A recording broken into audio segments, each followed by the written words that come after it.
Okay, this is Marina Baldas, Associate Professor, Department of Industrial Biotechnology. Today, I'm going to explain about glycolysis.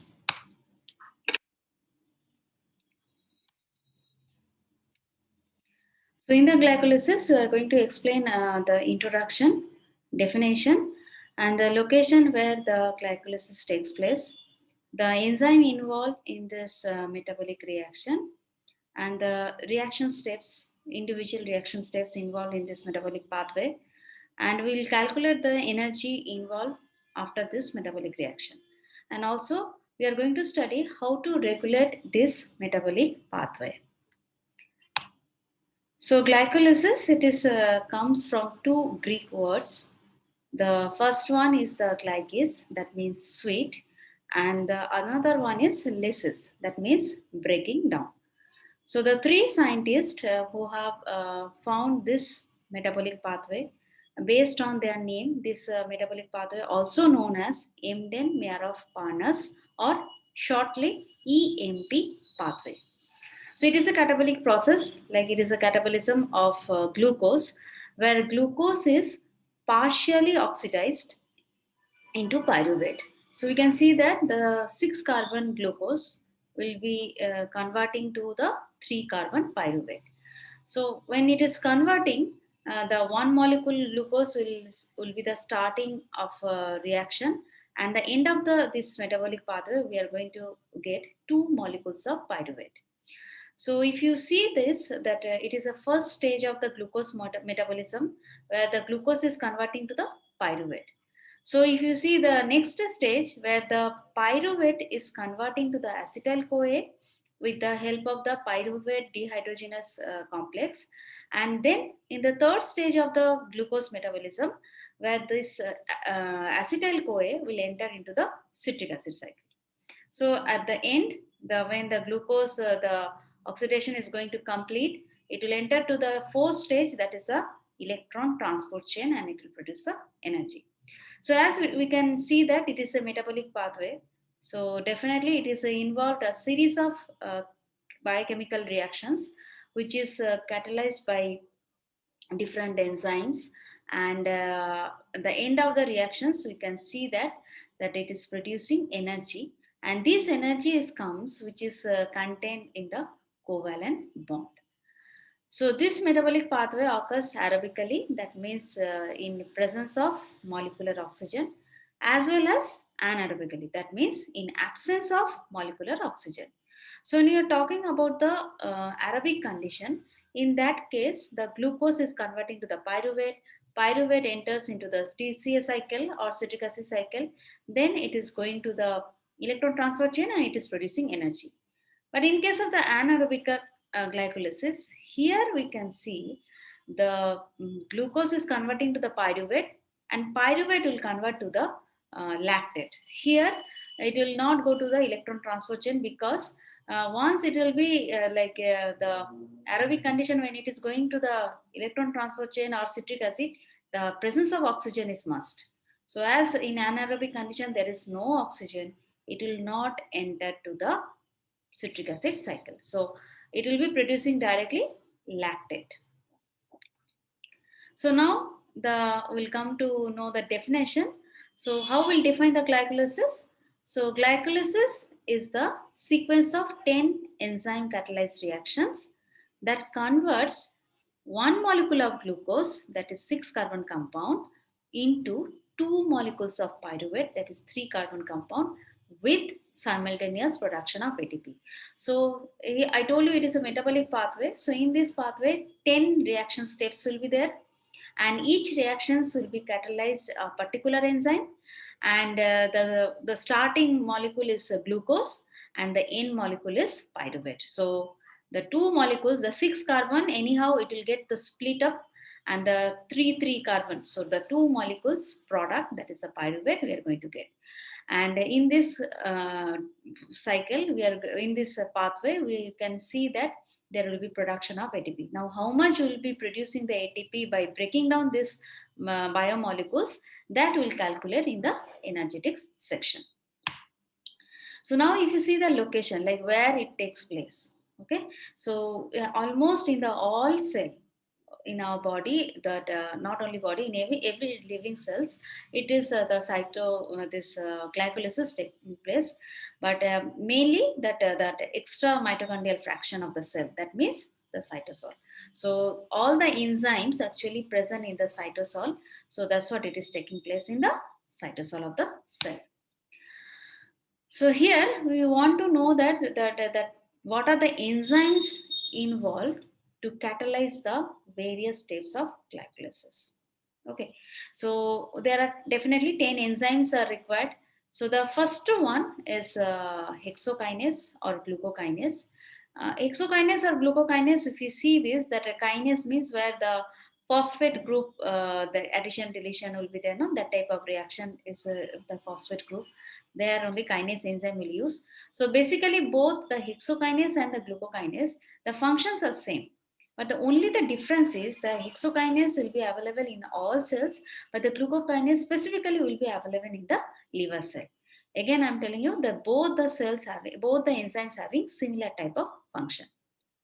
The second enzyme is a phosphohexose isomerase. So isomerase, so that's what we can understand, that it will be somehow involved in the isomerization reaction. So that's what name is phosphohexose isomerase. Next enzyme is phosphofructokinase. So again is the kinase enzyme. So kinase means, again I told you that it is a like some sort of phosphorylation reaction, no? So here that phosphofructokinase will be involved in the third step of the reaction. The fourth step is the aldolase. Aldolase is a enzyme which will be used to breaking down one compound. So once we'll go to the steps, that time we can see those steps or not. The fifth enzyme is phosphotriose isomerase. Again, it is an isomerization reaction catalyzing enzyme. So it will help to isomer from one form to another form. The sixth enzyme of this metabolic pathway is glyceraldehyde 3-phosphate dehydrogenase. So dehydrogenase, we know that it will be used in the reaction where the oxidation reduction is taking place. Next, phosphoglycerate kinase, again the this one phosphorylation reaction, and the eighth one is phosphoglycerate mutase.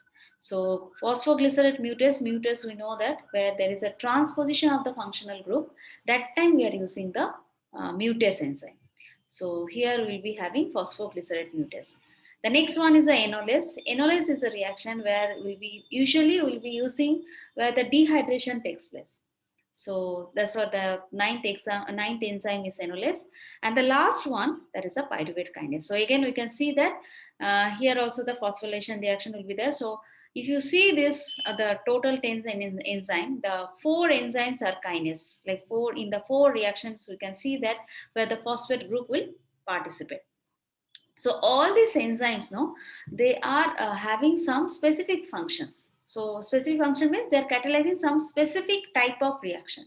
So as they're catalyzing a specific type of reaction, they are having this type of name.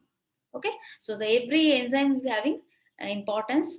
And here I have given some different color for the 3 enzyme, that is a hexokinase or glucokinase. I told you both are same only, and phosphofructokinase and the pyruvate kinase. Why?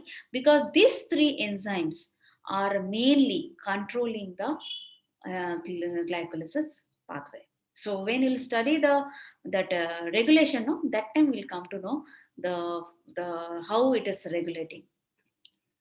So next we'll come to the reaction steps of the glycolysis. So glycolysis leads to the breakdown of one molecule of 6-carbon glucose into 2 molecules of 3-carbon pyruvate. With the enzyme catalyzed reactions, and the 10 reactions, okay, it is divided in 2 phases. Okay, all the 10 reactions is categorized in 2 phases. One is a phase 1, one is a phase 2. So first we'll talk about the phase 1, that is called the preparatory phase. Next one, payoff phase. So in the preparatory phase, what will happen? Here, the first 5 reactions, okay? So the reaction 1, the step 1 to step 5, okay? So this will be involving in the preparatory phase. So in this phase, what will happen? Here, the first I told you that the starting molecule is glucose, okay? So glucose will be phosphorylated, then it will convert to fructose, then fructose will be again phosphorylated, then the one compound will be there that will be broken down and it will produce 2 molecules of glyceraldehyde 3-phosphate. So ultimately in the preparatory phase, there is a 5 reactions are there, and in this 5 reaction, the glucose will convert to 1 molecule glucose will convert to 2 molecules of glyceraldehyde 3-phosphate. Okay, so but in this preparatory phase, what is the main important thing is that here no energy will produce. Here energy will be consumed, right? So even though, like I told you, that here the conversion of glucose to pyruvate, there will be simultaneous production of the ATP will be there, but not in that preparatory phase. Okay, so here the two things will happen, the very important things actually. The first one is the glucose, the that is 6 carbon glucose will convert to the 3 carbon compound, that is glyceraldehyde 3 phosphate. That is one more molecule of glucose will be converting to the 2 molecules of glyceraldehyde 3 phosphate. That is the one thing. Another thing is there will be no energy production. Here the energy will be consumed. So usually we know that the energy we are talking in terms of ATP, right? Adenosine triphosphate, which is a high energy compound. So here we can see that the energy, the ATP, no, it will be consumed in this phase. Next, we'll come to the phase 2, that is a payoff phase. So the last product of the preparatory phase will be the initial substrate for this payoff phase. So last product of the preparatory phase, I told you that 3 glyceraldehyde phosphate, right? So the glyceraldehyde 3 phosphate will convert to the like 2 molecules of glyceraldehyde 3 phosphate will convert to the 2 molecules of pyruvate, and with and the simultaneous actually the ATP will produce. So in this phase only the ATP will be produced, like energy will be produced. Okay, so how much energy consumed, how much energy will be produced, that calculations we'll do later.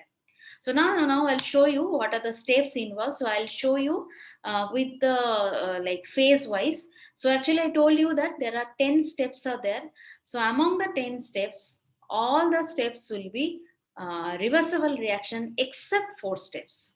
The step number 1, step number 3, step number 7, and step number 10. Okay, so again I'll repeat that all the reactions will be reversible reactions, so which I have denoted as a double-headed arrow. 2 arrows are there, and except the 4 reactions. The 4 reactions, 1, 3, 7, and 10. These reactions will be irreversible reactions. And another thing is the step number 3. This step is called committed step. Why it is called the committed step? If you see this, the step number 3, the product is produced fructose 1,6 bisphosphate. This product is very important in this glycolytic pathway, because once this product is not produced, okay, the forward steps will be not proceed, and the energy will be not produced. Okay, so the definition itself, we told you that the conversion, no, glucose to pyruvate and the energy production. So now you came to know that in the preparatory phase there will be no energy production. Of energy will be done in the payoff phase, the next phase, right? The forward reactions. So forward reaction then only possible if the fructose 1,6 bisphosphate is produced, right? So this step number 3 is called as a committed step, because it is very important step to take forward this glycolytic pathway. So now we'll go for the individual mechanism of these reactions. So first we'll talk about the first step. Okay, step number 1. So I told you that preparatory phases will include step number 1 to step number 5. So in this we'll see that the first one, that glucose is converting to glucose 6 phosphate.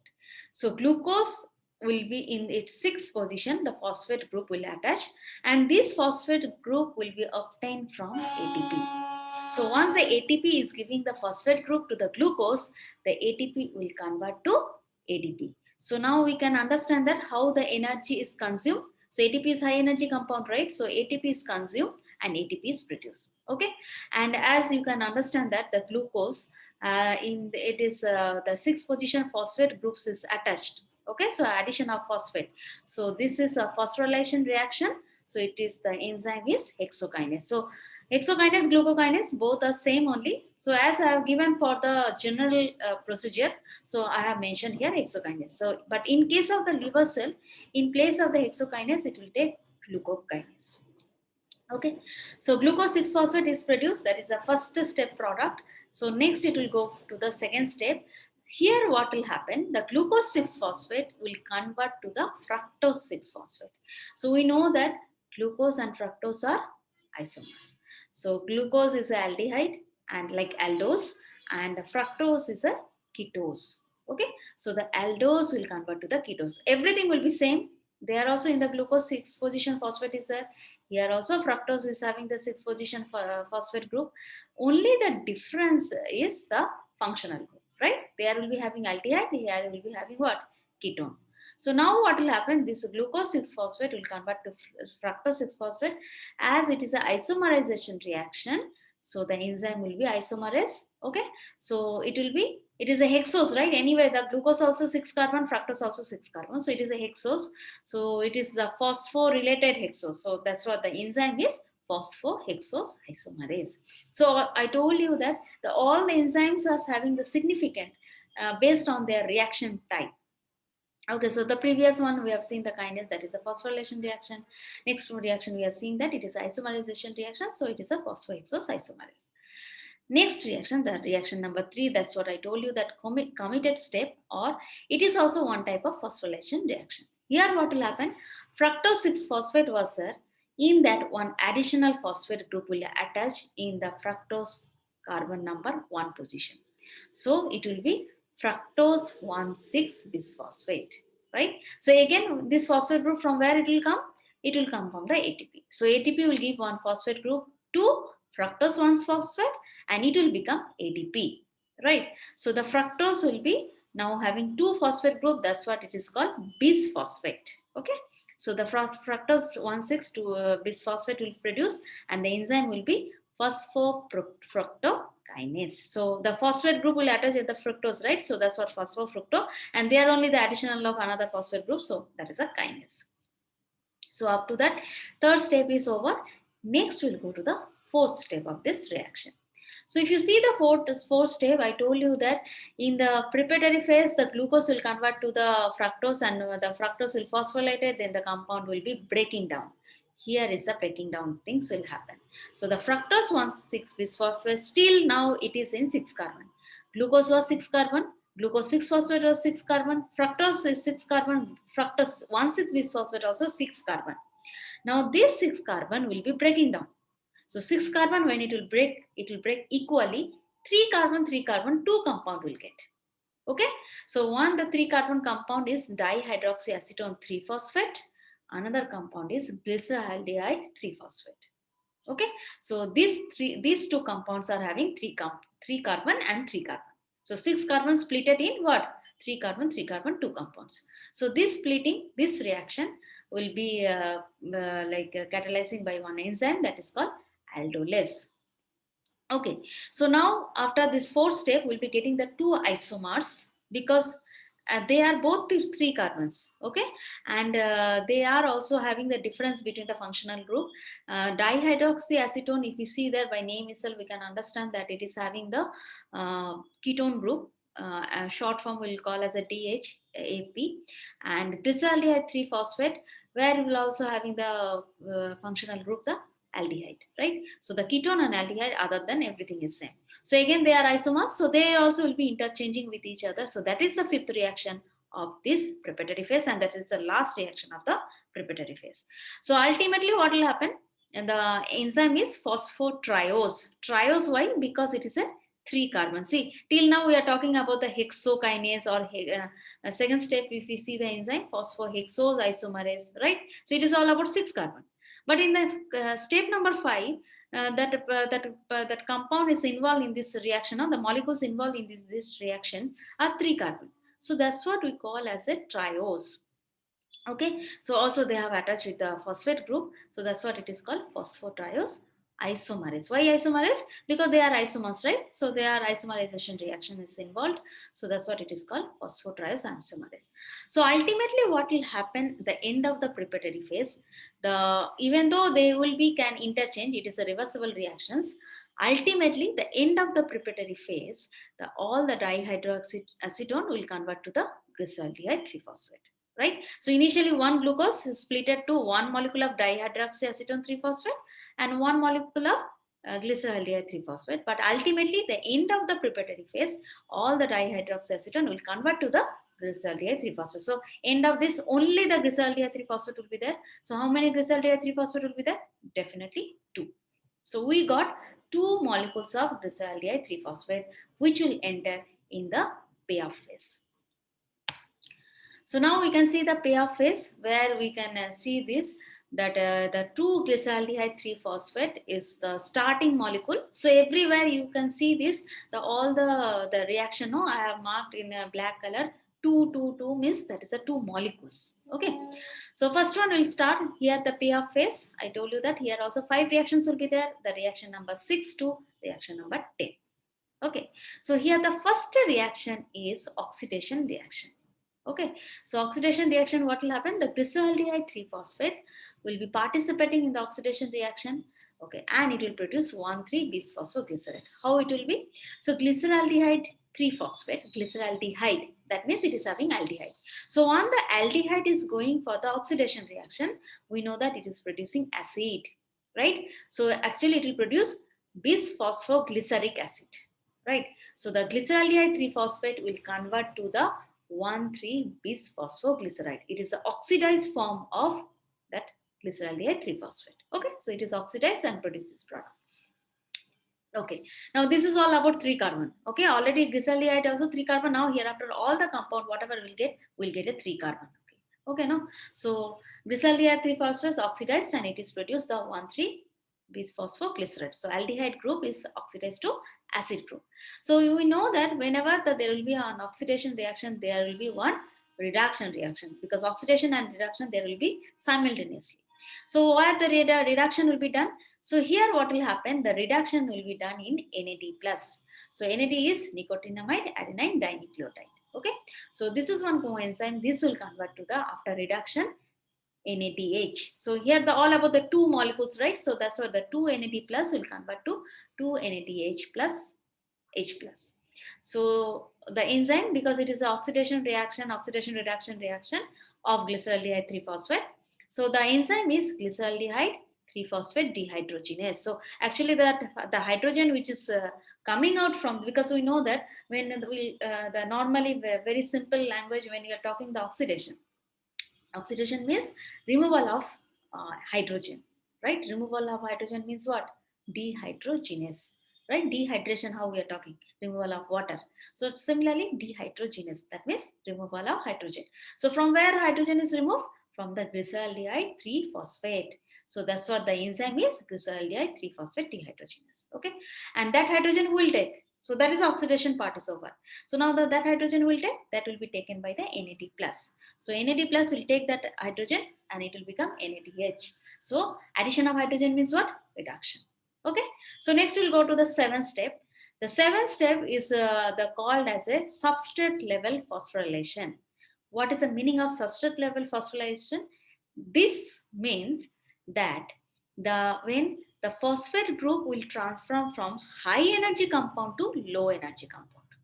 Okay, so now the 1,3-bisphosphoglycerate, it is a high energy compound. From this compound, that phosphate group will transfer to low energy compound. Where is the low energy compound? The ADP is the low energy compound. Okay, so what I said, it is a substrate level phosphorylation reaction. Here, the phosphate group will transfer from the high energy compound to low energy compound. Low energy compound, who is that? That is the ADP. So ADP will take that phosphate. So already it was a 1,3-bisphosphoglycerate. So bisphospho means you can understand there are 2 phosphate groups, right? So 1 position 1, 3 position 1. So from that 1 phosphate will come out. It will transfer to the ADP. ADP will take that phosphate and it will produce what? ATP. So now you see that here ATP produced.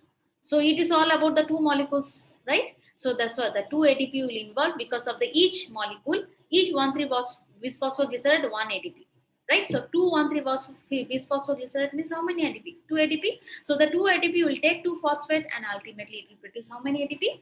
2 ATP. So now we can understand this payoff phase is energy is producing, not consuming, right? Okay. So now that that's what it is. All the about of the phosphate group phosphorylation reaction. So definitely enzyme should be kinase. So kinase of the which substrate? Phosphoglycerate substrate. So the enzyme is phosphoglycerate kinase.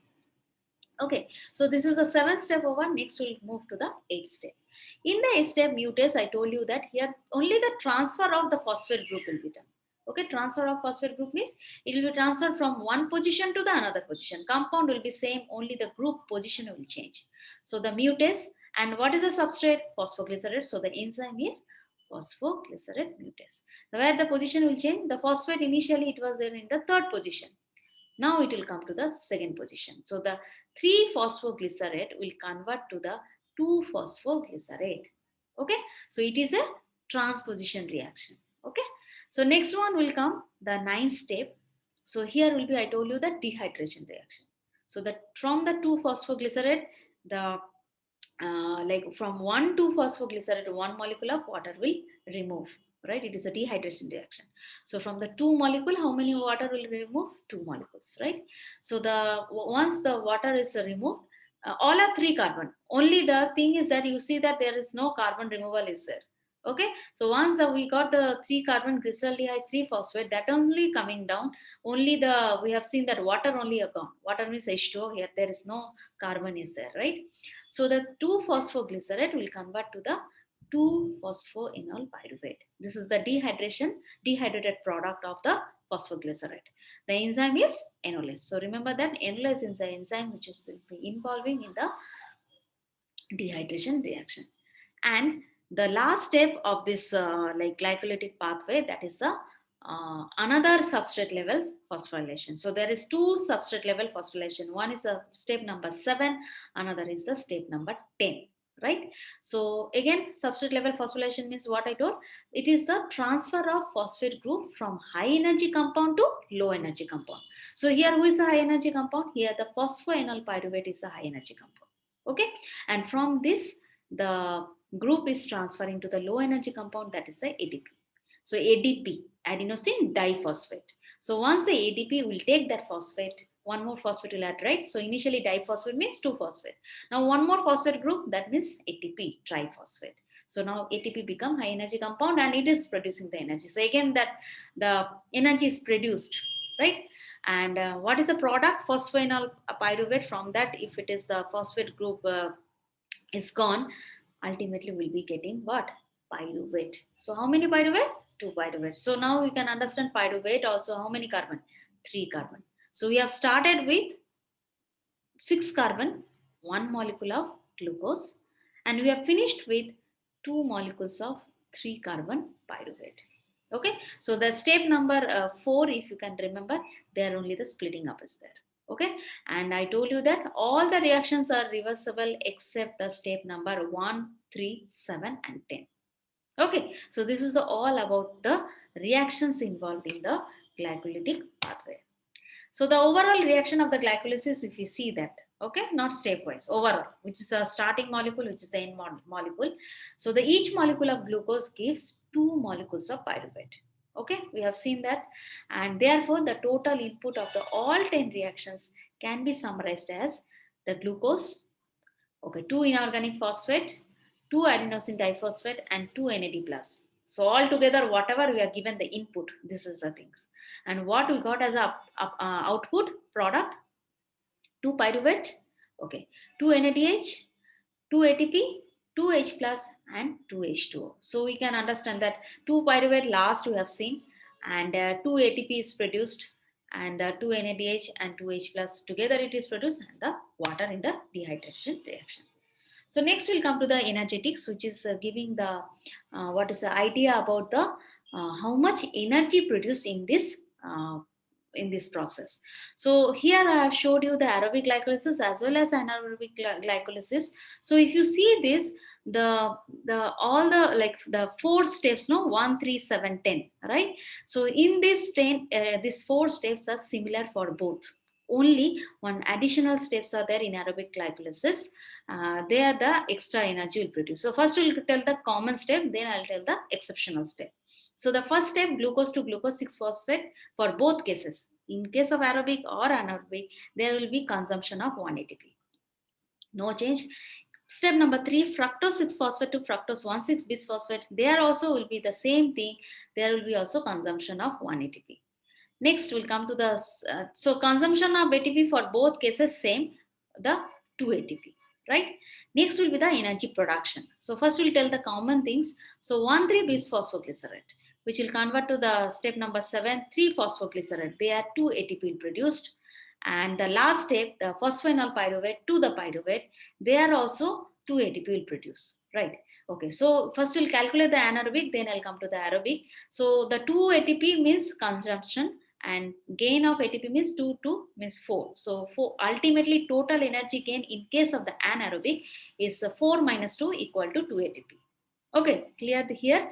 Next we'll go to the aerobic. If you see the aerobic, there are one extra steps I have included here, that is a step number 6. That is the first, that oxidation reaction, where the glyceraldehyde 3-phosphate is converting to the 1,3-bisphosphoglycerate. So there 3 NAD like 2 NAD will convert to the 2 NADH plus H plus.